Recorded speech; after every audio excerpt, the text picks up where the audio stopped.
Hi Pisces, this is Pisces Hub. Welcome to my channel. So for today's video, alamin natin kung ano yung mga posibleng mangyari for Pisces sa araw na ito, sa oras na napanood mo to. And also mga gabay mensahe ng ating The Keeper, the Fortune Telling card for Pisces or yung mga taong nagdidil kay Pisces na nanonood ngayon, okay? So, gamitin natin itong The Keeper, the Fortune Telling card. And this is a timeless reading, Pisces. So, kahit anong araw man, buwan, taon, oras mo to napanood, basta mag-resonate po, tugma po sa sitwasyon, take lang, okay? So, reminder lang po na ito ay general reading, so pwede pong mag-resonate, pwede pong hindi, okay? And again, this is a timeless reading, so kahit anong araw, buwan o taon mo to napanood, basta tugma po sa sitwasyon, take mo lang, okay? Pag hindi, again, wag pong ipilit po, okay? Kasi marami pong Pisces na nanonood, and posibleng sa'yo itong energies na nakuha natin, pwede din pong hindi, okay?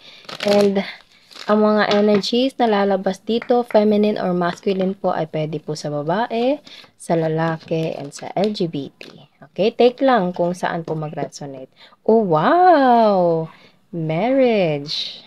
Wow. So, pwedeng merong kasal na alok Pisces, or pwedeng kinasal ka na, or pwedeng attend ka sa kasal. Okay, so, wow, marriage. Ano pa po ang message niyo po regarding with this marriage? Sino yung ikakasal?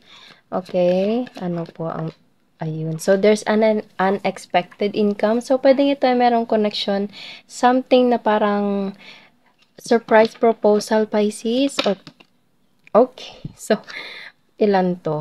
Ayan, ang dami nito, pero sige, kunin natin.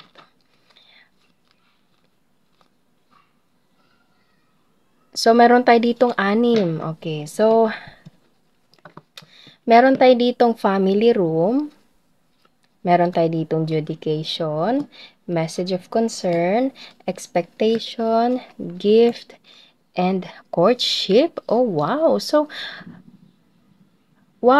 So, meron dito, Pisces, as I said kanina, unexpected proposal, engagement, okay?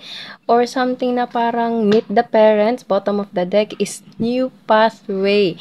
Again, Pisces, there is a big possibility na parang naano ko yung as soon as possible, parang mas mas malapit siya kaysa sa ine-expect mo. Okay, kung wala ka mang karelasyon ngayon, Pisces, there's an unexpected time, unexpected place na makikita mo na yung taong para sa'yo. Okay, sa panahong hindi mo ine-expect kasi unexpected income. So, pwedeng ito ay mag-resonate din sa single, pero nakikita nyo naman meron tayo ditong marriage. So, mostly sa merong karelasyon. Pero sa single naman, ganito yung mga posibleng mangyari.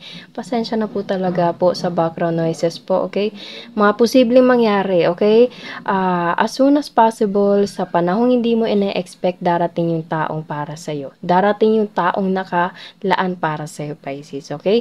Or kung in a relationship ka man ngayon, there is a surprise. Wow. So, surprise wedding, surprise proposal, okay? Surprise engagement, okay? Or something na parang merong ibibigay or merong pa-surpresa itong loved one, specific person mo, Pisces, lalo na meron tayo ditong marriage and courtship. Okay? So, courtship, panliligaw, marriage, kasal. Okay? So, pwedeng ito ay mangyayari sa panahong hindi mo ina-expect. And again, pwede merong pamamanhikan, meet the parents, kasi meron tayo ditong judication. Nakikita nyo marami sila dito. Okay? Merong paghaharap and merong family room. So, pwede din ito ay merong connection sa kasal. Pwedeng civil wedding, Pisces. Okay? And merong pag-uusap-usap sa family room. Merong pag-uusap-usap about sa family. Parang pasensya na sa background noises, Pisces, kung narinig nyo man, okay?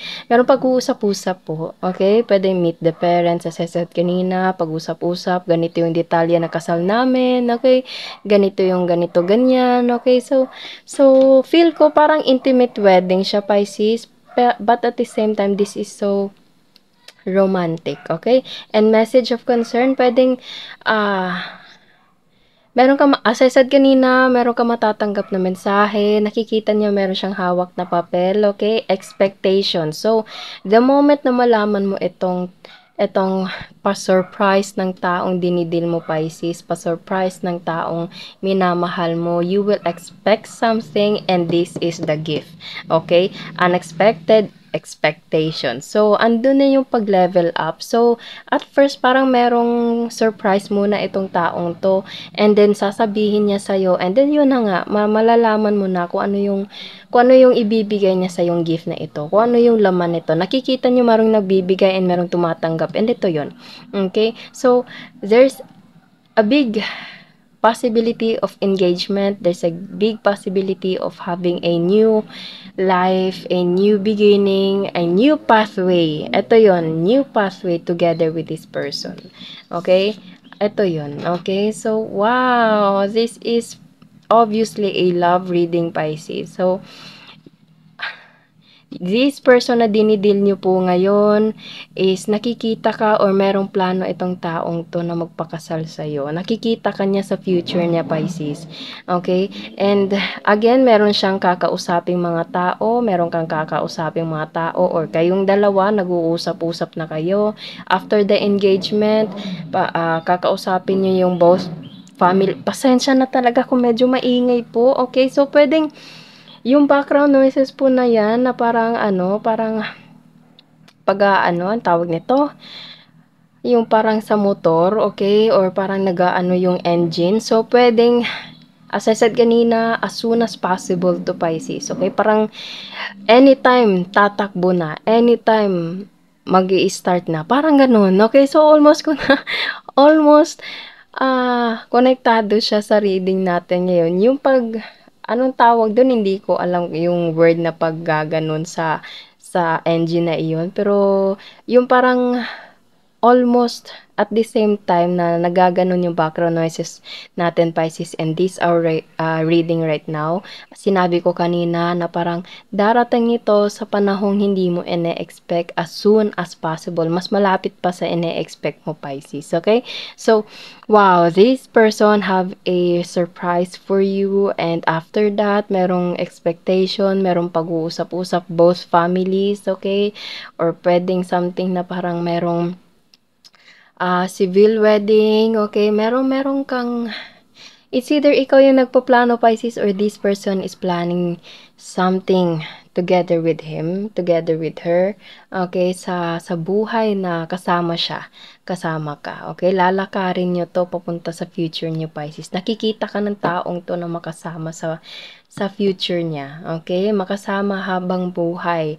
And yung habang buhay na yon is, there is a marriage, okay? Parang, sealing the deal, ayun, parang, parang gusto na niyang parang, seal the deal ba yun? Tama ba yung word ko? Tama ba yung phrase na ginamit ko? Pero, ganun yung almost, niya, almost definition ng reading na ito. Okay? So, nakakakilig. Okay? Nakakakilig. Napaka-sweet. Okay? So, this person obviously is so serious towards your relationship with him, with her. Napaka-seryoso ng taong to sa Pisces. And gusto ka niya makasama habang buhay. Gusto mo siya makasama also habang buhay. And kung kailan man to mangyari, wala akong sasabihin timeline, Pisces, kasi iba-iba po tayo. Pero congratulations in advance, okay?